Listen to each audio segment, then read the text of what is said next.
નમસ્કાર વિદ્યાર્થી મિત્રો, સ્વાગત છે તમારું તમારી પોતાની યુટ્યુબ ચેનલ માય ક્લાસમાં. આજે આપણે ભણીશું ધોરણ 7 વિષય વિજ્ઞાન કલા સ્વાધ્યાયપોથીમાં પાઠ 4 એસિડ, બેઝ અને ક્ષાર. ચાલો વિદ્યાર્થી મિત્રો, સ્વાધ્યાયપોથી પૂરીશું. પહેલો પ્રશ્ન ચાલુ કરીએ. સાચો વિકલ્પ શોધી તેનો ક્રમ અક્ષર સામે ચોરસમાં લખો.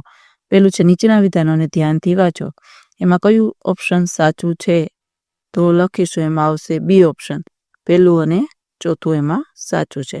નીચેના પૈકી કયું એસિડનું દ્રાવણ છે તો એમાં લખો સી આમલીનું દ્રાવણ.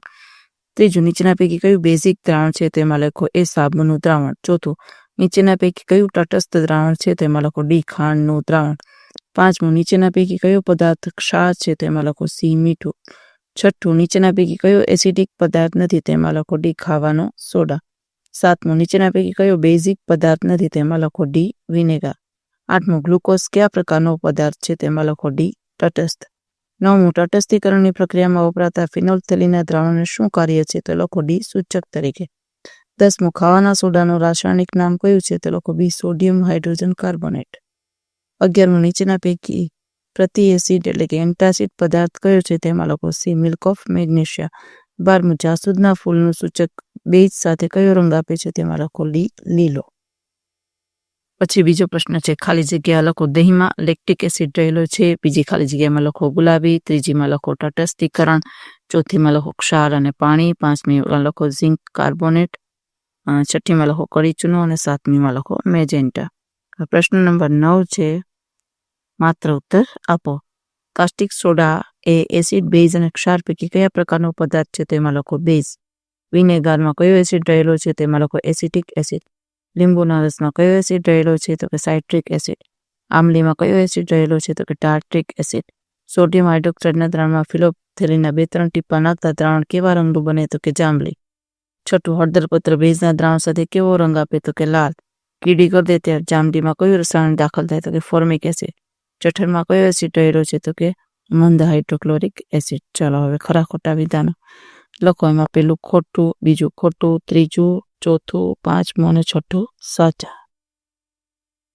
સાતમું ખોટું, આઠમું સાચું, નવમું સાચું, 10મું સાચું, 11મું ખોટું અને 12મું સાચું. ચાલો હવે એક વાક્યમાં જવાબ તમારે લખવાના છે. પેલું, બેઝ સ્વાદે અને સ્પર્શે કેવા હોય છે તો લખો બેઝ સ્વાદે તુરા અને સ્પર્શે ચીકણા હોય છે. બીજું, સૂચકો એટલે શું તો લખો પદાર્થ એસિડિક છે કે બેઝિક તેની ચકાસણી કરવા માટે વપરાતા પદાર્થને સૂચક કહે છે. ત્રીજું, કુદરતી રીતે મળતા સૂચકોના 3 નામ તો લખો લાઇકેન, હળદરપત્ર, જાસૂદના ફૂલનું દ્રાવણ વગેરે કુદરતી સૂચકો છે. ચોથું, પ્રયોગશાળામાં તટસ્થીકરણની પ્રક્રિયા કરતી વખતે વપરાતા 2 સૂચકોના નામ તો લખો. પ્રયોગશાળામાં તટસ્થીકરણની પ્રક્રિયા માટે ફિનોલ્ફથેલિન અને મિથાઇલ ઓરેન્જ વપરાય છે.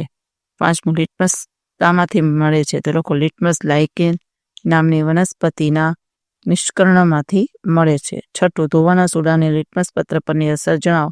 લખો ધોવાનો સોડા લાલ લિટમસ પત્રને ભૂરું બનાવે છે. સાતમું, કપડા પર પડેલ હળદરના ડાઘ પર સાબુ લગાડતા શું થાય છે તો લખો કપડા પર પડેલ હળદરના ડાઘ પર સાબુનું દ્રાવણ લગાડવામાં આવે તો તે લાલ રંગના બને છે. આઠમું, વોશિંગ સોડા એટલે કે ધોવાના સોડાનું રાસાયણિક નામ તો લખો વોશિંગ સોડાનું રાસાયણિક નામ સોડિયમ કાર્બોનેટ Na2CO3. 9મું, મીઠાનું રાસાયણિક નામ તો લખો મીઠાનું રાસાયણિક નામ સોડિયમ ક્લોરાઇડ NaCl છે. 10મું, મિલ્ક ઓફ મેગ્નેશિયાનું રાસાયણિક નામ તો લખો મિલ્ક ઓફ મેગ્નેશિયાનું રાસાયણિક નામ મેગ્નેશિયમ હાઇડ્રોક્સાઇડ MgOH છે. 11મું, તટસ્થીકરણની વ્યાખ્યા આપો તો લખો એસિડ અને બેઝ વચ્ચે રાસાયણિક પ્રક્રિયા થઈ પાણી અને ક્ષાર બને છે. આ પ્રક્રિયાને તટસ્થીકરણ કહે છે. 12મું, લખો એસિડ અને બેઝ વચ્ચે તટસ્થીકરણની પ્રક્રિયા થવાથી કયો પદાર્થ ઉત્પન્ન થાય છે તો લખો એસિડ અને બેઝ વચ્ચે થતી તટસ્થીકરણની પ્રક્રિયાથી પાણી, ક્ષાર અને ઉષ્મા પ્રકટ થાય છે. છઠ્ઠું, નીચેના પ્રશ્નના ટૂંકમાં ઉત્તર લખો તો લખો એક ઉદાહરણની મદદ વડે તટસ્થીકરણની પ્રક્રિયાનું વર્ણન તો લખો એસિડ અને બેઝ વચ્ચે પ્રક્રિયાથી ક્ષાર અને પાણી ઉત્પન્ન થાય ક્ષાર અને પાણી બનવાની ક્રિયાને તટસ્થીકરણ કહે છે. ઉદાહરણ તરીકે સોડિયમ હાઇડ્રોક્સાઇડ અને હાઇડ્રોક્લોરિક એસિડ વચ્ચેની પ્રક્રિયાથી સોડિયમ ક્લોરાઇડ બને છે અને પાણી અને ઉષ્મા ઉત્પન્ન થાય છે. તો HCl plus NaOH equal to NaCl plus H2O plus ઉષ્મા અને acid plus base equal to ક્ષાર પ્લસ પાણી પ્લસ ઉષ્મા.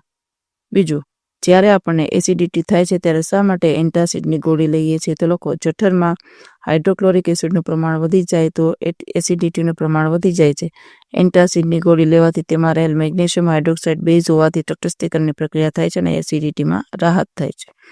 તે જો આપણને કીડી કરડે છે ત્યારે આપણે ચામડી પર કેલેમાઇનનું દ્રાવણ શા માટે લગાડીએ છીએ? તે લોકો કીડી કરડવાથી શરીરમાં ફોર્મિક એસિડ દાખલ થાય છે અને ડંખવાળા ભાગમાં પીડા થાય છે. કેલેમાઇનનું દ્રાવણ લગાડતા તેમાં રહેલ ઝિંક કાર્બોનેટ તટસ્થીકરણની પ્રક્રિયા કરે છે અને પીડામાં રાહત થાય છે.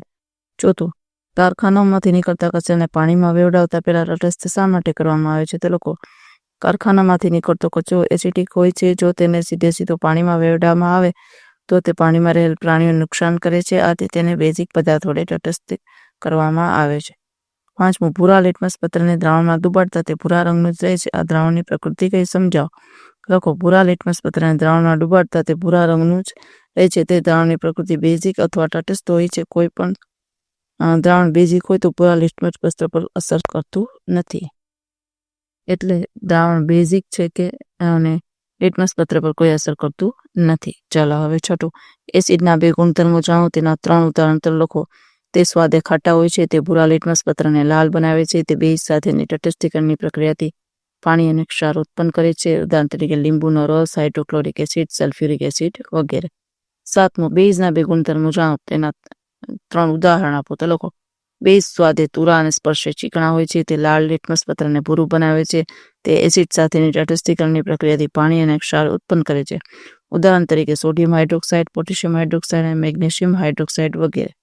આઠમું, તટસ્થ પદાર્થો એટલે શું? ઉદાહરણ આપી સમજાવો. તો લખો, એસિડ અને બેઝ વચ્ચે પ્રક્રિયા થઈ પાણી અને ક્ષાર ઉત્પન્ન થાય છે. આ પ્રક્રિયાની તટસ્થીકરણની પ્રક્રિયા કહે છે. ઉદાહરણ તરીકે હાઇડ્રોક્લોરિક એસિડ અને સોડિયમ હાઇડ્રોક્સાઇડ વચ્ચેની પ્રક્રિયાથી સોડિયમ ક્લોરાઇડ અને પાણી મળે છે. HCl પર NaOH = NaCl + H2O + ઉષ્મા. એસિડ વત્તા બેઝ ક્ષાર પ્લસ પાણી પ્લસ ઉષ્મા. ચલો, બધા જ ક્ષાર લિટમસ પત્ર પ્રત્યે તટસ્થ હોતા નથી. સમજાવો. તો લખો, ધોવાનો સોડા અને ખાવાનો સોડા એક પ્રકારના ક્ષાર છે. તે લાલ લિટમસ પત્રને ભૂરા બનાવે છે. આમ તે પદાર્થો બેઝિક પદાર્થો છે. દરેક તટસ્થ પદાર્થો તટસ્થ હોતા નથી એટલે તેની અસર લિટમસ પત્રીએ તટસ્થ હોતી નથી. કેમ કે ખાવાનો સોડા અને ધોવાનો સોડા બેઝ છે. 10મું, આપેલું દ્રાવણ એસિડ છે કે બેઝ તે કઈ રીતે જાણી શકાય? તે લોકો જે દ્રાવણ ભૂરા લિટમસ પત્રને લાલ બનાવે તેવા દ્રાવણને એસિડિક દ્રાવણ કહે છે અને જે દ્રાવણ લાલ લિટમસ પત્રને ભૂરું બનાવે તેવા દ્રાવણને બેઝિક દ્રાવણ કહે છે. 11મું, લોકો ક્ષાર એટલે શું? તેના ઉદાહરણ આપો. તો લોકો એસિડ અને બેઝ વચ્ચે તટસ્થીકરણની પ્રક્રિયાથી જે પદાર્થ બને તેને ક્ષાર કહે છે. ઉદાહરણ તરીકે હાઇડ્રોક્લોરિક એસિડ અને સોડિયમ હાઇડ્રોક્સાઇડના દ્રાવણ વચ્ચે તટસ્થીકરણની પ્રક્રિયાથી સોડિયમ ક્લોરાઇડ ઉત્પન્ન થાય છે. એટલે કે મીઠું ઉત્પન્ન થાય છે, જે એક પ્રકારનો ક્ષાર છે. HCl + NaOH = NaCl + H2O + ઉષ્મા. એસિડ પ્લસ બેઝ = ક્ષાર પ્લસ પાણી પ્લસ ઉષ્મા. ચલો હવે 12મો પ્રશ્ન, જમીનની માવજતમાં તટસ્થીકરણ પ્રક્રિયાનો ઉપયોગ સમજાવો. તો લખો, જમીનમાં વધુ પડતા રાસાયણિક ખાતરના ઉપયોગથી જમીનનું બંધારણ બગડે છે. એટલે કે જમીન વધુ પડતી એસિડિક કે બેઝિક બની જાય છે. આવું કરવાથી જમીનની ફળદ્રુપતા ઘટે છે. જો જમીનમાં એસિડનું પ્રમાણ વધારે હોય તો કળી ચૂર્ણ ઉમેરીને તટસ્થ કરવામાં આવે છે અને જો જમીનમાં બેઝનું પ્રમાણ વધારે હોય તો જીપ્સમ જેવા પદાર્થો ઉમેરીને તટસ્થ કરવામાં આવે છે. ચલો હવે તફાવત લખવાનો છે વિદ્યાર્થી મિત્રો. એસિડ અને બેઝ. એસિડ સ્વાદે ખાટા હોય છે. બેઝ સ્વાદે તુરા હોય છે. એસિડમાં તે ભૂરા લિટમસ પત્રને લાલ બનાવે છે અને બેઝમાં તે લાલ લિટમસ પત્રને ભૂરું બનાવે છે. હવે એસિડમાં લખો, તે સ્વાદે ખાટા હોય છે. તે ભૂરા લિટમસ પત્રને લાલ બનાવે છે. ક્ષારમાં લખો, ક્ષાર સ્વાદે ખારા હોય છે. તે ભૂરા કે લાલ લિટમસ પત્ર પર કોઈ અસર દર્શાવતું નથી. હવે ત્રીજું, બેઝ લખો. બેઝ ક્ષાર. બેઝ સ્વાદે તુરા અને સ્પર્શે ચીકણા હોય છે. તે લિટમસ પત્રને ભૂરું બનાવે છે. અને ક્ષારમાં લખો, ક્ષાર સ્વાદે ખારા પરંતુ સ્પર્શે ચીકણા હોતા નથી. તે ભૂરા કે લાલ લિટમસ પત્ર પર કોઈ જ અસર દર્શાવતું નથી. ચાલો હવે છે વર્ગીકરણ કરો. નીચેના પદાર્થોનું એસિડિક, બેઝિક અને તટસ્થ પદાર્થોમાં વર્ગીકરણ કરો. એસિડિક પદાર્થોમાં લખો, નારંગીનો રસ, દહીં, વિનેગાર, લીંબુનો રસ, આંબલીનું પાણી.